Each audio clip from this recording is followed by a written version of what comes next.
Hello les amis, j'espère que vous allez bien. Bienvenue dans ce Day Trading Roadmap. Comme d'habitude, comme tous les matins, on fait un point sur les plans du jour, sur les indices. Alors, pour le DAX, donc, comme on l'a vu hier, on est toujours dans la zone polarité 15 002 et 15 150 qui tient encore pour l'instant.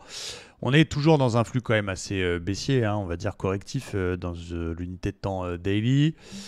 Retour sur cette zone qui est forcément une zone qui m'intéresse. Petit drapeau ce matin cassé par le bas, donc ça reste quand même assez lourd, assez baissier du côté du DAX, mais du coup voilà mon plan. Plan safe on va dire, c'est de suivre la tendance, attendre la cassure de cette zone avérée validée pour continuer à vendre. On ne va pas vendre un support, donc on vendra sous la zone des 15 080, donc le plus bas ici du mois d'octobre. Donc tant qu'on est au-dessus, attention aux ventes. Il y a peut-être des petits shorts à faire sur du vraiment très très court terme, mais je parle dans une dynamique de suivre le flux. Eh bien, il faut attendre donc, qu'on casse un support. On ne va pas vendre sur un support.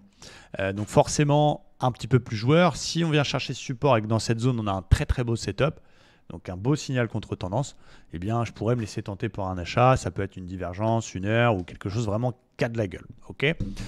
Pour les achats plus safe, on les fera que quand on sera reparti en tendance haussière. Ça veut dire que si on revient en daily, il faut qu'il pète cette résistance oblique et qu'il repasse au-dessus de la polarité, les 61,8 vers les 750.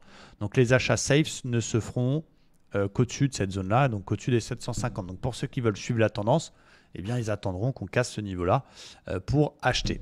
Et un autre plan que j'ai, c'est en cas de rebond dans la zone des 150, 160, et qu'on vient chercher de nouveau cette zone des 680 qui est aussi un niveau important et qui est l'oblique, et que j'ai un très très beau signal de retournement là-dedans, eh bien c'est une zone que je vais surveiller aussi, d'accord, pour un short dans la tendance de fond, donc un niveau qu'on aime bien vers les 680. Donc c'est les zones qu'on va surveiller, principalement les 150, 160 et la zone 680, 700. Du côté des indices américains, donc on est dans un range pour l'instant, on est dans un beau range bloqué entre les 33 700 et les 34 130, c'est un petit peu le même plan qu'hier finalement. Le Dow Jones, il est quand même très correctif. On a eu un beau rebond sur ce début de mois d'octobre. On est bloqué entre une polarité 4 heures qui est ici, qui a bloqué encore la semaine dernière, mais on n'a pas encore cassé le précédent plus bas. Donc, on est dans ce range. Donc, bien sûr, les plus prudents, ils vont attendre qu'ils sortent de ce range, soit par le haut, validant au passage une tête-épaule inversée, et donc au-dessus de 34 200, on fera des achats jusqu'aux 35 000, ou par le bas, bien sûr, si ça pète le plus bas précédent, le plus bas d'octobre, là, eh bien, sous 33 000, chiffre rond en plus, on fera des ventes. Ok. Donc ça, c'est vraiment safe, safe, safe. Un petit peu plus safe, c'est ok, cet après-midi, il casse cette petite polarité intraday, il passe sous le plus bas précédent, les 680, eh bien, on pourrait tenter une vente jusqu'à ces fameux 33 000. Ok. Donc ça, c'est s'il sort du petit range dans lequel il est, eh bien, pour éviter les fausses cassures, hein, cassure, pullback, on attend que ça confirme, et on va chercher 33 000. Okay. Tant qu'il est dans le range, eh bien, on va le surveiller. Ça, c'est pour les plus agressifs, les plus expérimentés. Ça veut dire, il vient chercher le bas de range, il casse pas ou il fait un très beau signal, je peux payer cet après-midi.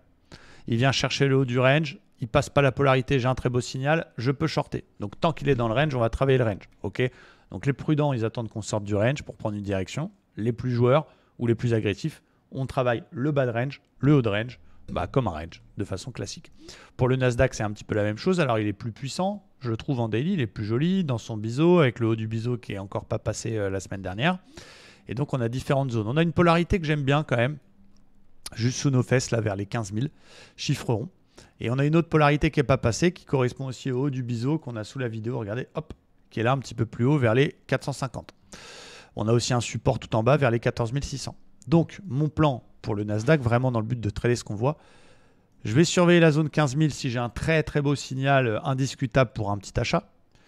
Si par contre il continue à baisser puis qu'il casse 61,8 de toute la dernière vague de hausse, eh bien je vendrai sous les 970 pour aller chercher les 650. 650 qui devient à son tour le bas de biseau un niveau d'intérêt. En cas de rebond, qu'on ait chopé le rebond, qu'on n'ait pas chopé le rebond, on surveillera de nouveau le haut du biseau et le plus haut précédent pour une vente si très beau signal. Et si bien sûr finalement grâce à des très bons résultats et à différentes stats, il finit par sortir du biseau et casser son précédent plus haut, fini les shorts, que des achats pour aller rejoindre les plus hauts récents. Donc ce que je vais surveiller à très court terme pour aujourd'hui, ça va être cette zone de polarité ici qu'on peut même tirer encore, qui est très très importante vers les 15 000 chiffres ronds pour un petit achat si j'ai un très beau signal et éventuellement chercher une vente si on casse le plus bas précédent et qu'on passe sous les 61,8. Attention à bien attendre les confirmations pour éviter de se faire niquer sur une fausse cassure. Le flux il est baissier, on arrive sur des zones, on n'a pas envie de shorter des supports, mais c'est encore un peu lourd du fion. Donc voilà, il va falloir faire attention et attendre un beau signal dans l'une de nos zones, quelque chose d'indiscutable sur lequel on va se positionner. J'ai hâte d'être à l'ouverture américaine. Merci à tous, j'espère que cette vidéo vous aide beaucoup et je vous souhaite une belle séance de trading. Ciao!